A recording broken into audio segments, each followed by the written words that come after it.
They were designed to be the best. They met enemies face to face, endured tragedies and enjoyed victories. They went down in history due to the bravery of their crews. They are the ships that deserve to be called naval legends.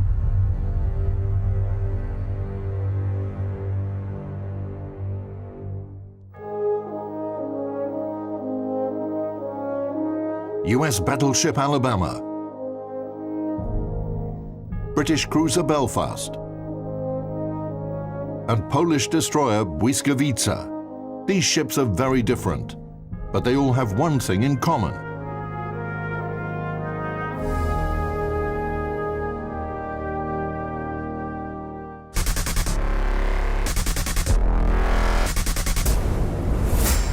The Bofors L60, one of the best automatic anti-aircraft guns of World War II.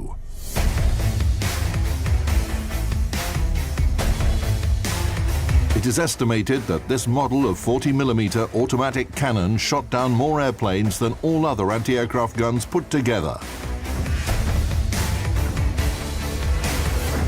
Caliber, 40mm. Barrel weight, 103 kilograms. Barrel length, 56 calibers, 2,250mm. Loading principle, clips, 4 shots each. Rate of fire, 120 rounds per minute. Shell type, primarily fragmentation. Shell weight, around 900 grams. Maximum vertical range, 7,160 meters. Guns were installed in single, coaxial, quadruple, and 6-barreled mounts.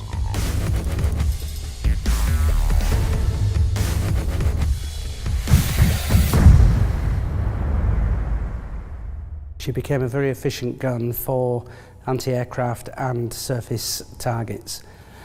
As time progressed, the first of the Bofors that came online with the Royal Navy were hand-driven in terms of elevation and training, and they had a very basic sight system, and again, like a lot of early systems, they were reliant on training, ability of the aimers and the gun crew.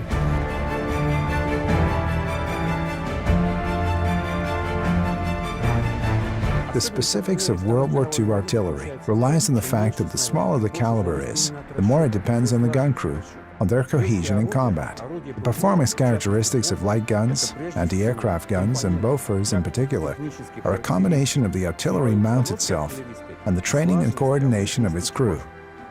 Especially in battle, when tensions are running very high, there's no time to think, and you need to move very fast, turn around, load new shells, and start firing. And all this happens automatically, without thinking. After a battle, sailors often couldn't even remember what they were doing. That level of performance was achieved through constant training. This weapon is operated by a crew of 4. 3 on the mounting, the gun layer, the gun trainer, the loader. The 4th member carries the ammunition from the magazine and loads them into the clips on the side of the gun.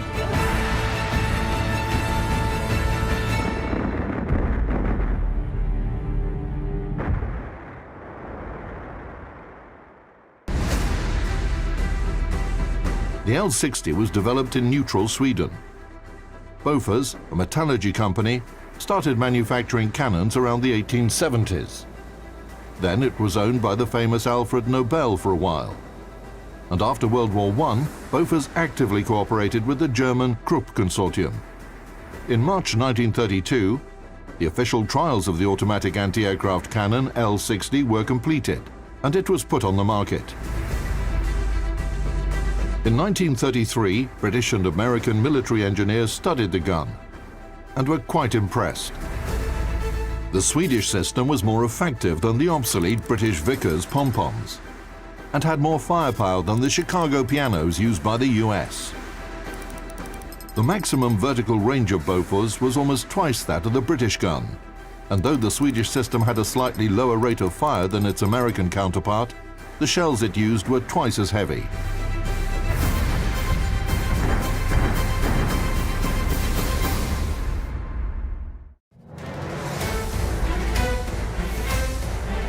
Great Britain, the USA, and 10 other countries purchased a license to produce the gun.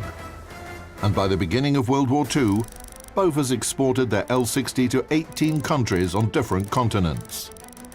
In particular, Denmark, Greece, Egypt, Siam, Australia, and Argentina. It wasn't just the Allies that used the Bofors L60. Japanese forces captured several British guns in Singapore, and only their underdeveloped industry prevented them from mass producing them. The German Navy used L60s captured in Poland, Norway, and France from 1939, under the designation Flak 28. They were installed on submarines and cruisers Admiral Hipper and Prince Eugen. However, the Swedish gun wasn't ideal and required modernization.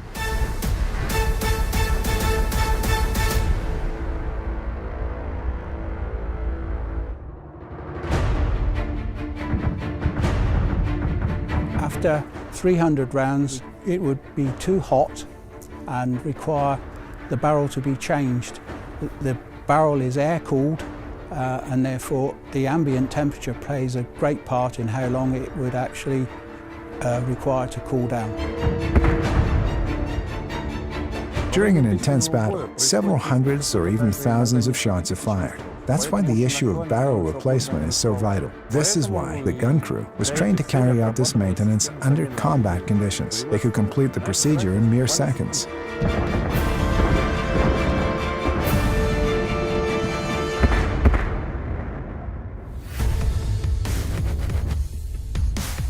The mechanical drive system on ship-based anti-aircraft mounts would break down due to its exposure to salt water and needed to be replaced with a hydraulic one. The air cooling of the barrel also had to be replaced with water cooling. Also, some design modifications were required to mass-produce the gun. One of the main problems of the Bofors L60's application was a high reliance on the training and skills of the gun crew.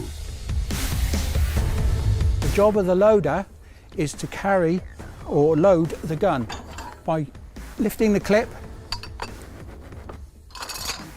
dropping into the weapon. So once he has done that, he then taps the gun layer on his head to let him know the gun is loaded. Loading a gun like this wasn't easy. Ammunition had to be taken out of a box and carried to the gun. As the gun constantly rotated, the carrier had to run around it with a clip of shells in his hands to pass it to the loader.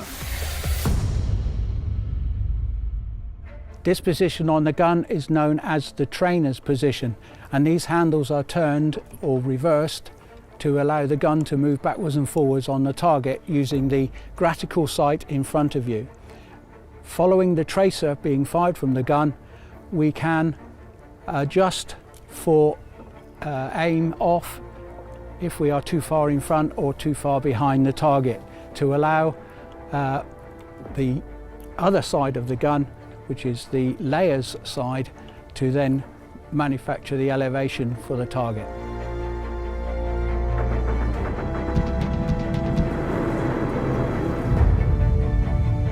As time went on, the gun developed, and so that we could come away from the hand-driven gun, she was turned into a hydraulic-driven gun, so she had pressure tanks and oils and such like. Which sped up the training and the elevation of the gun so that they could lock onto targets quicker.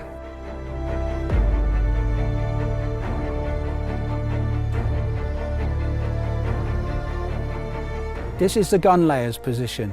He was also the captain of the gun and responsible for giving orders to the rest of the crew. He would, for instance, initiate the loading sequence by telling the loader to bring the gun to half cock. This means that the weapon can then be loaded with rounds into the auto feeder. He was also responsible for aiming the weapon using the 300-knot sight in front of him, using the tracers from the rounds to adjust accordingly.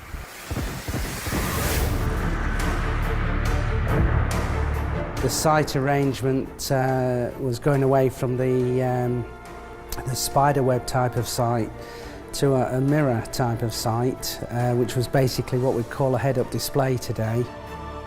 On small displacement ships, anti-aircraft guns were aimed manually, But on cruisers, battleships and aircraft carriers, the firing data was produced by directors, special systems that controlled anti-aircraft artillery by calculating targeting parameters and sending them centrally to the receiving devices on guns. The information on target parameters was supplied by anti-aircraft rangefinders and later by gun radars.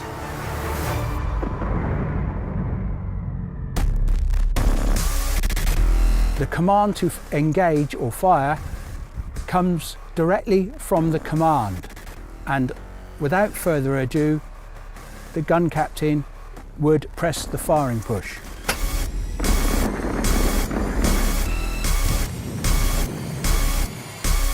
As long as he held his foot on the firing push, the gun would continue to fire as long as it had enough ammunition in the hopper to keep feeding it.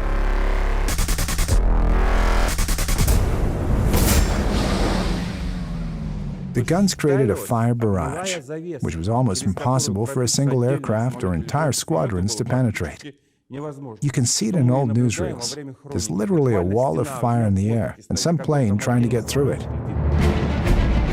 The probability of an aircraft breaking through to its target, for example an aircraft carrier or some other ship, is very, very small. The Bofors L60 proved its worth during World War II. The anti-aircraft gun Bofors L70 became its logical continuation. The human factor is crucial in wars.